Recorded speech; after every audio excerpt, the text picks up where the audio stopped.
श्री सद्गुरु साईनाथ महाराज की जय। श्री साई सच्चरित अध्याय 41। चित्र की कथा। चिंदियों की चोरी ज्ञानेश्वरी के पठन की कथा।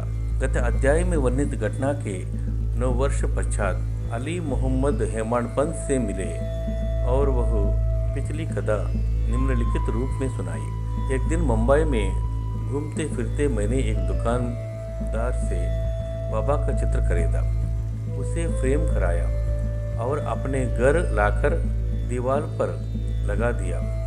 मुझे बाबा से स्वाभाविक प्रेम था, इसलिए मैं प्रतिदिन उनका श्री दर्शन किया करता था। जब मैंने आपको वह चित्र भेंट किया, उसके 3 माह पूर्व मेरे पैर में सूजन आने के कारण शल्य चिकित्सा भी हुई थी। मैं अपने साले नूर मोहम्मद के यहाँ पड़ा हुआ था। खुद मेरे घर पर 3 माह से ताला लगा था और उस समय वहाँ पर कोई न था। केवल प्रसिद्ध बाबा अब्दुल रहमान मौलाना साहब, मोहम्मद हुसैन, साई बाबा, ताजुद्दीन बाबा और अन्य संत चित्रों के रूप में वहीं विराजमान थे, परंतु कालचक्र ने उन्हें भी वहाँ ना छोड़ा।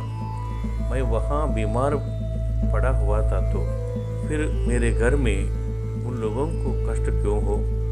ऐसा समझ में आता है कि वे भी आवागमन के चक्कर से मुक्त नहीं है। अन्य चित्रों की गति तो उनके सौभाग्यानुसार ही हुई, परंतु केवल साईं बाबा का ही चित्र कैसे बच निकला, इसका रहस्योद्घाटन अभी तक कोई नहीं कर सकता है। इससे श्री साईं बाबा की सर्वव्यापकता और उनकी असीम शक्ति का पता चलता है। कुछ वर्ष पूर्व मुझे मोहम्मद हुसैन तारिया टोपन से संत बाबा अब्दुल रहमान का चित्र प्राप्त हुआ था, जिसे मैंने अपने साले नूर मोहम्मद पीर बाई को दे दिया, जो गत 8 वर्षों से उसकी मेज पर पड़ा हुआ था। एक दिन उसकी दृष्टि उस चित्र पर पड़ी, तब उसने उसे फोटोग्राफ के पास ले जाकर उसकी बड़ी फोटो बनवाई और उसकी कापियाँ अपने कई रिश्तेदारों और मित्रों में वितरित की। उनमें से एक प्रति मुझे भी मिली थी, जिसे मैंने अपने घर की दीवार पर लगा रखा था। नूर मोहम्मद संत अब्दुल रहमान के शिष्य थे। जब संत अब्दुल रहमान साहब का आम दरबार लगा हुआ था, तभी नूर मोहम्मद उन्हें वो फोटो भेंट करने के हेतु उनके समक्ष उपस्थित हुए। फोटो देखते ही वे अति क्रोधित हो नूर मोहम्मद को मारने दौड़े तथा उन्हें बाहर निकाल दिया। तब उन्हें बड़ा दुख और निराश हुआ। फिर उन्हें विचार आया कि मैंने इतना रुपये व्यर्थ ही खर्च किया। इसका परिणाम अपने गुरु के क्रोध और अप्रसन्नता का कारण बना।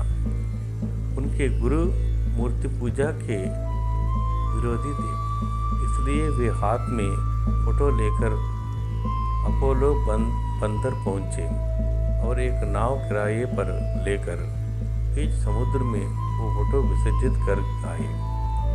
नूर मोहम्मद ने अपने सब मित्रों और संबंधियों से भी प्रार्थना कर सब फोटो वापस बुला लिए और एक मछुए के हाथ से बांद्रा के निकट समुद्र में विसर्जित करा दिए। इस समय मैं अपने साले के घर पर ही था। तब नूर मोहम्मद ने मुझसे कहा कि यदि तुम संतों के सब चित्रों को समुद्र में विसर्जित करा देंगे तो तुम शीघ्र स्वस्थ हो जाओगे। यह सुनकर मैंने मैनेजर मेहता को अपने घर भेजा और उनके द्वारा घर में लगे हुए सब चित्रों को समुद्र में फेंकवा दिया। 2 माह पश्चात जब मैं अपने घर वापस लौटा तो बाबा का चित्र पूर्ववत लगा देखकर मुझे महान आश्चर्य हुआ। मैं समझ न सका कि मेहता ने अन्य सब चित्रों तो निकालकर विसर्जित कर दिए, पर केवल यही चित्र कैसे बच गया। तब मैंने तुरंत ही उसे निकाल लिया और सोचने लगा कि कहीं मेरे साले की दृष्टि इस चित्र पर पड़ गई तो वो इसकी भी इति श्री कर देगा। जब मैं ऐसा विचार कर ही रहा था कि इस चित्र को कौन अच्छी तरह संभाल कर रख सकेंगे, तब स्वयं श्री साई बाबा ने सुझाया कि मौलाना जम्मू मुजावर के पास जाकर उनसे परामर्श करो और उनकी इच्छानुसार ही कार्य करो। मैंने मौलाना साहब से भेंट की और सब बातें उन्हें बताई।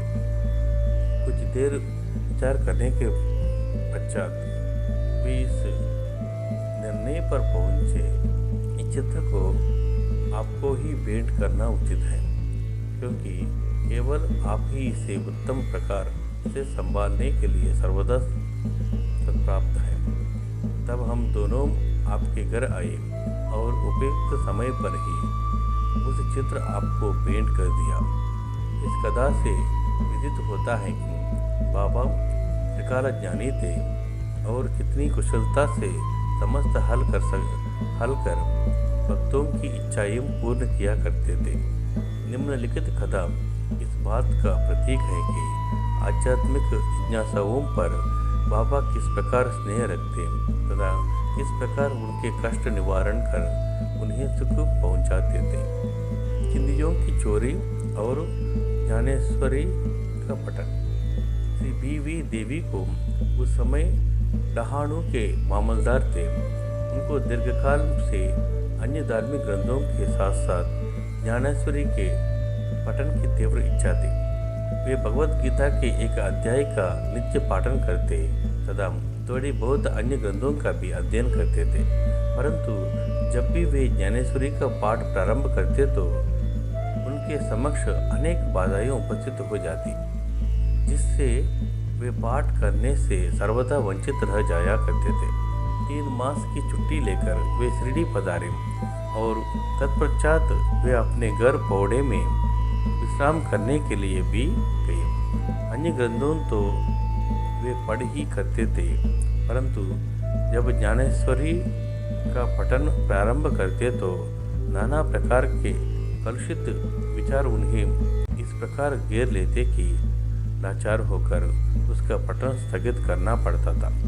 बहुत प्रयत्न करने पर भी जब उनको केवल 2-4 ओवियाँ पढ़ना भी दुष्कर हो गया, तब उन्होंने यह निश्चय किया कि जब दयानिधि श्री साई बाबा की कृपा करके इस ग्रंथ के पठन की आज्ञा देंगे, तभी उसकी श्री गणेश करूँगा।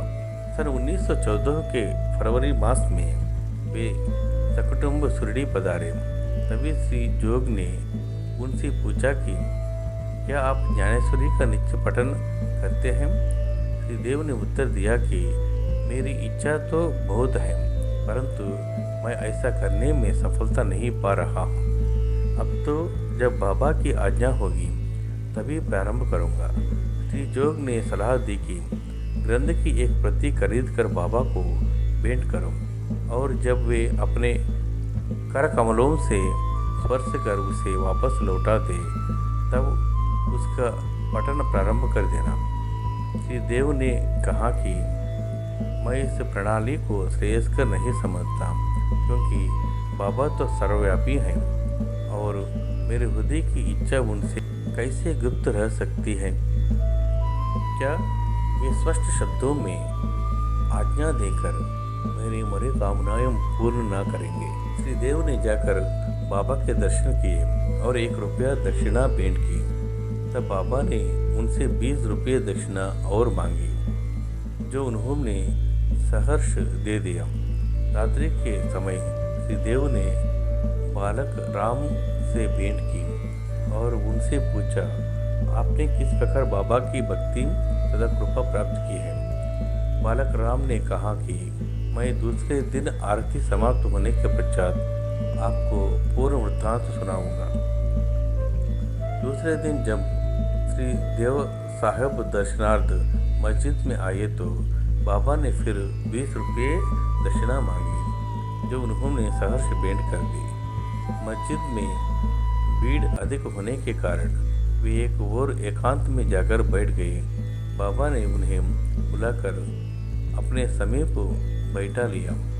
आरती समाप्त होने के पश्चात जब सब लोग अपने घर लौट गए तब श्री देव ने बालक राम से भेंट कर उनसे उनका पूर्व इतिहास जानने की जिज्ञासा प्रकट की तथा बाबा द्वारा प्राप्त उपदेश और ध्यानादि के संबंध में पूछताछ की। बालक राम इन सब बातों का उत्तर देने वाले थे कि इतने में चंदू कोड़ी ने आकर कहा कि श्री देव को बाबा ने याद किया है। जब देव बाबा के पास पहुंचे तो उन्होंने प्रश्न किया कि वे किससे और क्या बातचीत कर रहे थे। श्री देव ने उत्तर दिया कि वे बालक राम से उनकी कीर्ति का गुणगान श्रवण कर रहे थे।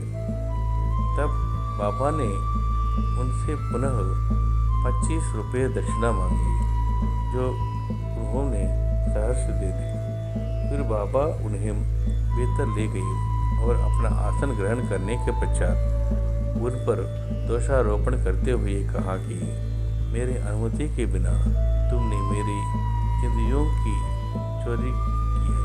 श्री देव ने उत्तर दिया भगवान, जहाँ तक मुझे स्मरण है मैंने ऐसा कोई कार्य नहीं किया है। परंतु बाबा ने कहाँ मानने वाले थे। उन्होंने अच्छी तरह ढूंढने को कहा। उन्होंने खोज की परंतु कहीं कुछ भी ना पाया। तब बाबा ने क्रोधित होकर कहा कि तुम्हारे अतिरिक्त यहाँ और कोई नहीं है, तुम ही चोर हो। तुम्हारे बाल तो सफ़ेद हो गए हैं और इतने वृद्ध होकर भी तुम यहाँ चोरी करने को आए हो। इसके पश्चात बाबा आपे से बाहर हो गए और उनकी आंखें क्रोध से लाल हो गई। वे बुरी तरह से गालियां देने और डांटने लगे। देव शांतपूर्वक सब कुछ सुनते रहे। वे मार पड़ने की भी आशंका कर रहे थे कि 1 घंटे के पश्चात ही बाबा ने उनसे वाड़े में लौटने को कहा। वाड़े को लौटकर उन्होंने जो कुछ हुआ था उसका पूर्ण विवरण जोग और बालक राम को सुनाया। दोपहर के पश्चात बाबा ने सबके साथ देव को भी बुलाया और कहने लगे कि शायद मेरे शब्दों ने इस वृद्ध को पीड़ा पहुंचाई होगी। इन्होंने चोरी की है और इसे ये स्वीकार नहीं करते हैं। उन्होंने देव से पुनः 12 रुपये दक्षिणा मांगी, जो उन्होंने एकत्र करके सहस्र भेंट करते हुए उन्होंने नमस्कार किया। तब बाबा देव से कहने लगे कि तुम आजकल क्या कर रहे हो। देव ने उत्तर दिया कि कुछ भी नहीं। तब बाबा ने कहा, प्रतिदिन पोथी का पठन किया करो। जाओ वाड़े में बैठकर क्रमशः नित्य पाठ करो और जो कुछ भी तुम पढ़ो उसका अर्थ दूसरों को प्रेम और भक्तिपूर्वक समझाओ। तुम्हारा शेला भेंट देना चाहता हूँ। फिर तुम दूसरों के समीप चिंदियों की आशा से क्यों जाते हो? क्या तुम्हें ये शोभा देता है? पोथी पढ़ने की आज्ञा प्राप्त करके देव अति प्रसन्न हुए। उन्होंने सोचा कि मुझे इच्छित वस्तु की प्राप्ति हो गई और अब मैं आनंदपूर्वक पोथी पढ़ सकूंगा। उन्होंने पुनः साष्टांग नमस्कार किया और कहा कि हे प्रभु, मैं आपकी शरण हूँ, आपका अबोध शिशु हूँ, मुझे पाठ में सहायता कीजिए। अब उन्हें चिंदियों का अर्थ स्पष्टतः विदित हो गया। उन्होंने बालक राम से जो कुछ पूछा था वो चिंदी स्वरूप था। इन विषयों में बाबा को इस प्रकार का कार्य कुछ कर नहीं था, क्योंकि वे स्वयं प्रत्येक शंका का समाधान करने को सदैव तैयार रहते थे। दूसरों से निरर्थक पूछताछ करना वे अच्छा नहीं समझते थे, इसलिए उन्होंने डांटा और क्रोधित हुआ। देव ने इन शब्दों को बाबा का शुभ आशीर्वाद समझा तथा वे संतुष्ट होकर घर लौट गए। ये कथा यही समाप्त नहीं होती। अनुमति देने के पश्चात भी बाबा शांत नहीं बैठे तथा 1 वर्ष के पश्चात ही वे श्री देव के समीप गए और उनसे प्रगति के विषय में पूछताछ की। 12 अप्रैल 1914 गुरुवार को सुबह बाबा ने स्वप्न में देव से पूछा कि क्या तुम्हें पोथी समझ में आई। जब देव ने स्वीकारात्मक उत्तर ना दिया तो बाबा बोले कि अब तुम कब समझोगे। देव की आंखों से टप टप करके आंसुपात होने लगा और वे रोते हुए बोले कि मैं निश्चय पूर्वक कह रहा हूँ कि हे भगवान, जब तक आपकी कृपा रूपी मेघवृष्टि नहीं होती तब तक उसका अर्थ समझना मेरे लिए संभव नहीं है और यह पठन तो भार स्वरूप ही है। तब वे बोले कि मेरे सामने मुझे पढ़कर सुनाओ। तुम पढ़ने में अधिक शीघ्रता किया करते हो। फिर पूछने पर उन्होंने आध्यात्मिक विषयांक अंश पढ़ने को कहा।